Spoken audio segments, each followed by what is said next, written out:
सिल्लोड तालुक्यातील मुर्डेश्वर येथे प्रचाराचा नारळ फोडून अब्दुल सत्तार यांनी आगामी जिल्हा परिषद आणि पंचायत समिती निवडणुकांसाठी रणशिंग फुंकले आहे।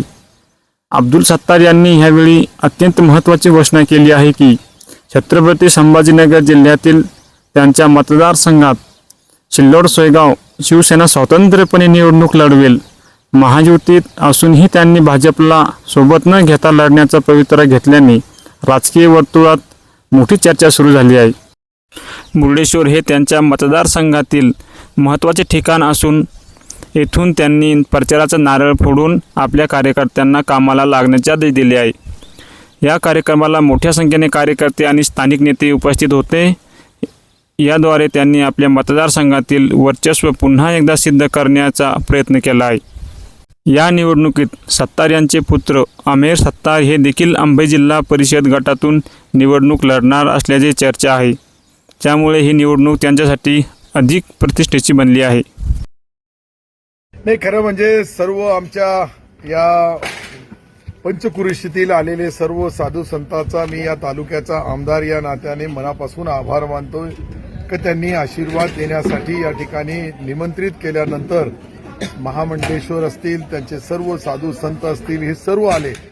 या महाराजांचा जो आशीर्वाद आहे तो प्रत्येक निवडणुकीला अनमोल आशीर्वाद म्हणून आम्हाला मिळतोय आणि त्याचप्रमाणे जी आतापर्यंत काशीगिरी महाराज आपल्यामध्ये नाहीये पण त्यांचा आशीर्वाद माझ्यासोबत आहे आणि त्याचे साक्षी दयानंद महाराज असतील, आमचे शास्त्रीजी असतील, त्यानंतर ओंकारगिरी महाराज असतील, आमचे कृष्णगिरीजी महाराज, म्हणजे मी 4 नावं घेऊ लागलो याचा अर्थ, पण सर्व साधू संत महंत, नामदेव महाराज भी गेले आता येऊन, हे सर्व महाराजांचा अनमोल आशीर्वादाचा दान आज सर्व 22 आपल्या ज्या पंचायत समिती आहे आणि 11 आमच्याकडे जिल्हा परिषद आहे या सर्वाला मिळाला। त्याबद्दल मी सर्व महाराजांचे मनापासून आभार मानतो आणि त्यांचा आशीर्वाद अशाच आमच्या पाठीशी राहावं।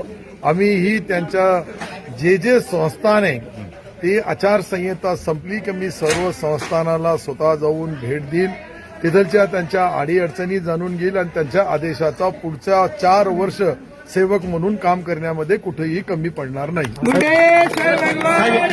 साहेब, या सभेसाठी प्रचंड संख्येने लोक उपस्थित होते। विरोधकांना हे आव्हान आहे का हे शक्ती प्रदर्शन? नाही, खरं म्हणजे मी अपेक्षित ठेवलं नव्हतं की इतक्या हजारोच्या संख्येने जे आज सर्व कार्यकर्ते, त्यामध्ये विशेषतः आमच्या महिला भगिनींची जी संख्या पाहिली तर फार मोठ्या प्रमाणावर होते। हे साधू संतांचा विश्वास आणि मुर्डेश्वर संस्थांचा विश्वास, या संस्थांना मी आतापर्यंत जे काही विकास आराखडा तयार केला तो 63 कोटी रुपयाचा आहे।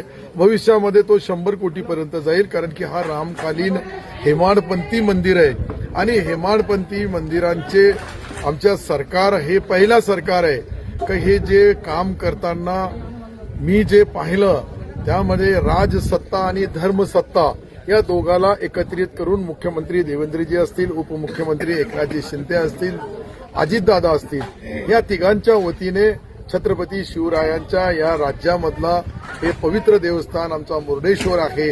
आणि जसं आपण पाहिलं तर फरदापूरला छत्रपती शिवरायांचा 100 कोटी रुपये खर्च करून आपण शिवश्रेष्ठी बनवणार आहे।